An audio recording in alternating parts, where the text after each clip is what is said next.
Hello guys, welcome back to my channel Hanu speaks.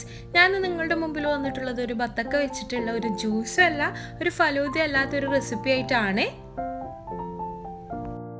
ഭയങ്കര ചൂടായതുകൊണ്ട് ഒരു തണുത്തത് എന്തെങ്കിലും കഴിക്കണം എന്ന് തോന്നിയപ്പോൾ ഞാൻ ഒന്ന് കിച്ചണിലോട്ടേക്ക് പോയി. ഫ്രിഡ്ജ് തുറന്ന് നോക്കിയപ്പോൾ കണ്ടത് നമ്മളൊരു ബത്തക്കയുടെ ഒരു പീസാണ്. പിന്നെ ഒന്നും നോക്കിയില്ല, അതിനെ ഈ ഒരു പരുവത്തിലോട്ടേക്ക് മാറ്റി.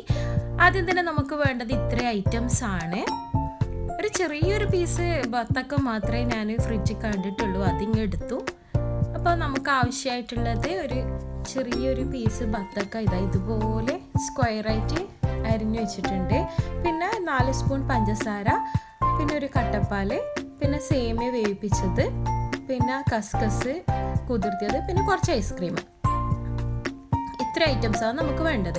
ആദ്യം തന്നെ ജാറിലോട്ടേക്ക് ഞാൻ കുറച്ച് പീസ് ബത്തക്ക എടുത്തിട്ടു.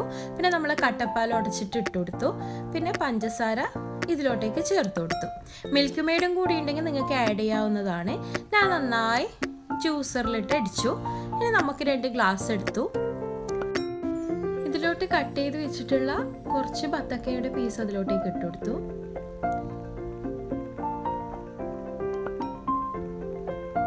കുറച്ച് കസ്കസ് 2 ഗ്ലാസ്സിലോട്ടേക്ക് ഇട്ട് കൊടുത്തു. ഇനി നമ്മൾ വേവിപ്പിച്ച് വെച്ചിട്ടുള്ള സേമിയ അതിലോട്ടേക്ക് ആഡ് ചെയ്ത് കൊടുക്കുക. ഇനി നമ്മൾ അടിച്ചു വെച്ചിട്ടുള്ള ഷേക്ക് ഇതിലോട്ടേക്ക് ഒഴിച്ചു കൊടുക്കുക.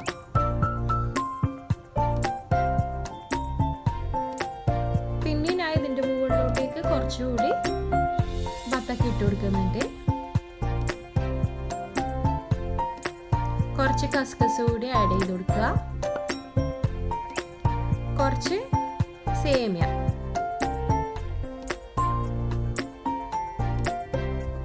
കുറച്ച് ഐസ്ക്രീമും കൂടി മുകളിലോട്ടേക്ക് ഇട്ട് കൊടുക്കുക.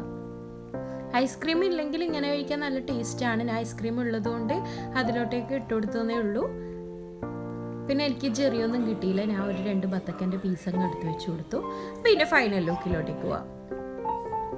ഇതാണ് അടിപൊളി ടേസ്റ്റാണ്. ഇത് ഫലൂദയാണോ, ബത്തക്ക ഫലൂദ എന്നും പറയാം, ബത്തക്ക ഷേക്ക് എന്നും പറയാം. നിങ്ങൾക്ക് എന്തുവാണെങ്കിലും പറയാം. എല്ലാവരും ഒന്ന് ട്രൈ ചെയ്ത് നോക്കുക. അടിപൊളി ടേസ്റ്റാണ്. ഇനി നമുക്ക് അങ്ങോട്ടേക്ക് നോമ്പും അതുപോലെ ചൂടൊക്കെയാണ് വരാൻ പോകുന്നത്. അതുകൊണ്ട് തന്നെ ഈ ഒരു റെസിപ്പി നിങ്ങൾക്ക് എല്ലാവർക്കും യൂസ്ഫുൾ ആവും. അപ്പോൾ ഇത്രയേ ഉള്ളൂ. Thank you for watching.